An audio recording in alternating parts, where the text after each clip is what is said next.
Hi everyone, आज के lecture में हम प्रिज्म के बारे में डिस्कस करेंगे और प्रिज्म से रिलेटेड हम एंगल ऑफ डेविएशन के लिए एक डेरिवेशन डिराइव करेंगे। ठीक है। जनरली प्रिज्म आपके पास इस तरह से हम शो करते हैं। यहाँ पे दो रिफ्लेक्टिंग सरफेसेस होते हैं। अगर लाइट रे को इस तरह से इंसिडेंट करवाओगे तो लाइट रे इस तरह से डेविएट हो जाएगी। ठीक है।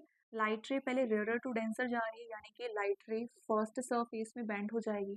Then again light ray denser to rare की तरफ जा रही है, देन फिर से लाइट रे इस तरह से बेंड हो जाएगी। ठीक है। यानी कि इंसिडेंट रे इस तरफ जा रही थी, जबकि जो रिफ्रेक्टेड रे है वो इस तरफ जा रही है। ठीक है। अगर प्रिज्म ना होता तो लाइट रे सीधी चले जाती, लेकिन प्रिज्म के होने से लाइट रे इस एंगल पर डेविएट हो रही है। ठीक है। अगर मैं इसको बैकवर्ड डायरेक्शन में इस तरह से एक्सटेंड कर दूं तो इस एंगल को कहा जाता है एंगल ऑफ डेविएशन। ठीक है।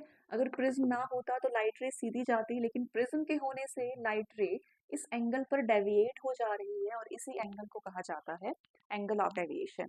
ठीक है। दो रिफ्रैक्टिंग सरफेसेस के बीच में जो एंगल बन रहा है इसे कहा जाता है एंगल ऑफ प्रिज्म और इसे हम ए से शो करते हैं। ठीक है। तो आज के लेक्चर में हम एंगल ऑफ डेविएशन के लिए डेरिवेशन देखेंगे।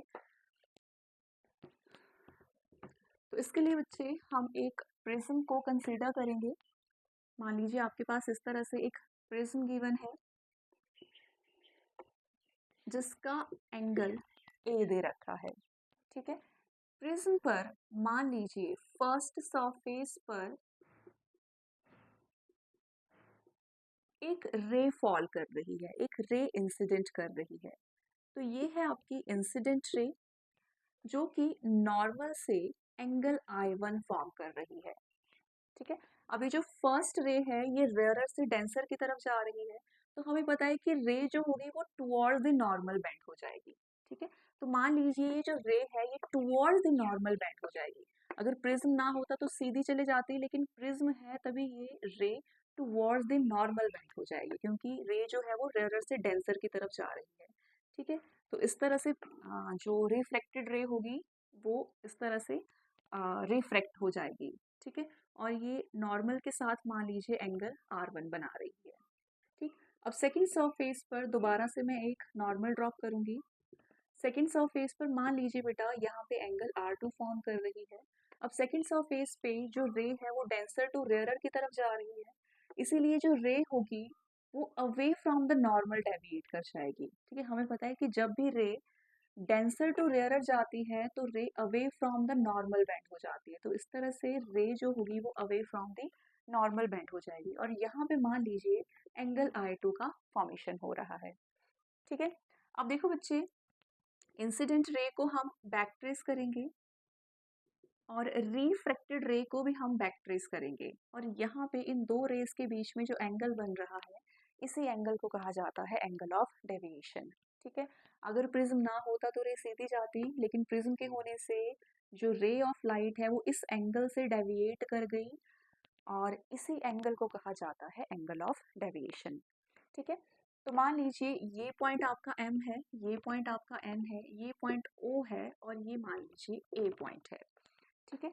अब यहाँ पे देखिए ये आपके पास जो स्मॉल एंगल है इसको मैंने A माना और इस एंगल को मैंने B माना। ठीक है। तो इस ट्राइंगल पर आप फोकस करेंगे। ये ट्राइंगल मान लीजिए P है। ठीक है। तो सबसे पहले हमने इस ट्राइंगल पर फोकस किया। ये आपके पास एंगल A है, ये एंगल B है और ये एंगल ऑफ डेविएशन है। ठीक है। A और B इंटीरियर एंगल है, जबकि डेविएशन डेल्टा आपका एक्सटीरियर एंगल है। So A plus b is equals to delta के इक्वल होगा, क्योंकि हमें पता है एक्सटीरियर एंगल इंटीरियर एंगल्स के सम के इक्वल होता है। ठीक है। अब दूसरी बात, यहाँ पे इस तरफ देखो। ठीक।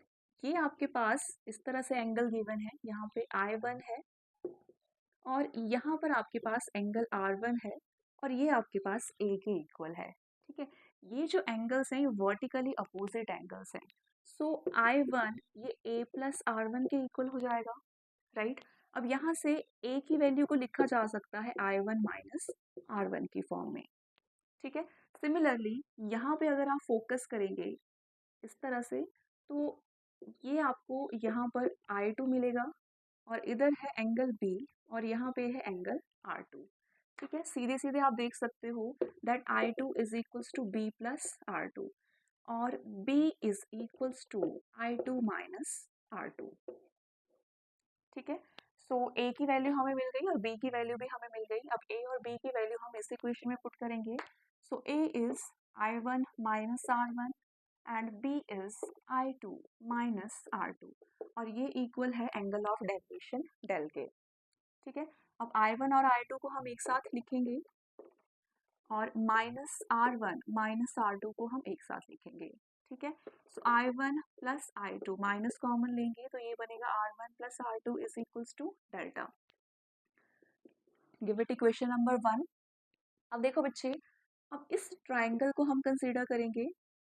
तो ये ट्राइंगल है आपके पास, यहाँ पे M, यहाँ पे N और यहाँ पे एंगल O, यहाँ पे R1 और यहाँ पे R2।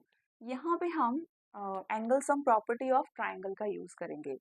ठीक है, तो ये बनेगा R1 plus R2 plus angle O, ये 180 डिग्री के इक्वल होगा। हमें पता है कि ट्राइंगल के तीनों एंगल्स का सम 180 डिग्री के इक्वल होता है। So from triangle MNO R1 plus R2 plus angle O is equals to 180 degree. Give it equation number 2, right. अब इस क्वेड्रिलेटरल पर हम फोकस करेंगे। ये जो आपके पास क्वेड्रिलेटरल गिवन है, राइट, क्वेड्रिलेटरल आपके पास इस तरह से दे रखी है, ये A और यहाँ पे M और यहाँ पे O और यहाँ पे N। ठीक, अब देखो बेटा, इस सरफेस पर ये नॉर्मल है, राइट, सरफेस पर ये नॉर्मल है, तो ये एंगल होगा 90 डिग्री का। ठीक है, तो ये एंगल 90 और इस सरफेस पर ये हमने नॉर्मल बना के रखा है, यानी कि ये एंगल भी 90 डिग्री के इक्वल रहने वाला है। सो ये वाला एंगल भी आपके पास 90 डिग्री के होगा। ठीक है, सो क्वाड्रिलेटरल हमने अज्यूम की है, यहाँ पर A, यहाँ पर M, N एंड O, ये दोनों एंगल्स आपके पास 90 डिग्री के इक्वल हैं। तो हमें पता है कि क्वाड्रिलेटरल में, इन क्वाड्रिलेटरल MANO, ठीक है, angle of prism A plus 90 degree plus angle O plus angle 90 degree, ये 360 डिग्री के इक्वल होता है। क्वाड्रिलेटरल के चारों एंगल्स का सम 360 डिग्री के इक्वल होता है। अब यहाँ पे 90 plus 90 A plus O plus 180 is equal to 360 degree के इक्वल होगा। इसको दूसरी तरफ ले जाएंगे, सो A प्लस O और 360 से हम माइनस कर देंगे तो ये बचेगा सिर्फ 180 डिग्री के इक्वल। ठीक है, तो ये दूसरी इक्वेशन और ये आ गई थर्ड इक्वेशन। अब सेकंड और थर्ड को हम कंपेयर करेंगे, यहाँ पे 180 है, यहाँ पे भी 180 है, यानी कि लेफ्ट हैंड साइड भी हो जाएगी इन दोनों इक्वेशंस की सेम। ठीक है, फ्रॉम 2 एंड 3, यहाँ पे 180, यहाँ पे 180, यानी कि R1 plus R2 plus O ये हो जाएगा A प्लस O के इक्वल। ठीक है, R1 plus R2 plus O is equals to A plus O से O cancel, it implies R1 plus R2 is equals to A। ठीक है, now substituting the value of R1 plus R2 is equals to A in equation number 1, यहाँ पे हम R1 plus R2 की value को A के equal put कर देंगे। ठीक है, putting R1 plus R2 is equals to A in equation number 1, we get, यहाँ पे हमने इसकी वैल्यू को पुट करना है, so I1 plus I2 minus A is equals to delta. ठीक, सो ये है एंगल ऑफ डेविएशन की वैल्यू एक प्रिज्म के लिए। ठीक है, थैंक यू।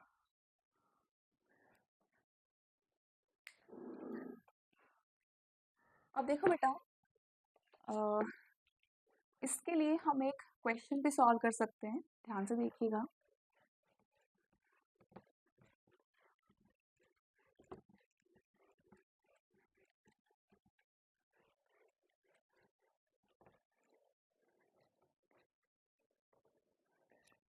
जैसे मान लीजिए आपके पास इस तरह से प्रिज्म दे रखा है, ठीक है, जिसका रिफ्रैक्टिव इंडेक्स आपके पास √3 गिवन है, angle of prism is 60 degree और यहाँ पर नॉर्मल के साथ एक एंगल, एक इंसिडेंट रे इंसिडेंट हो रही है with angle of incidence 60 degree.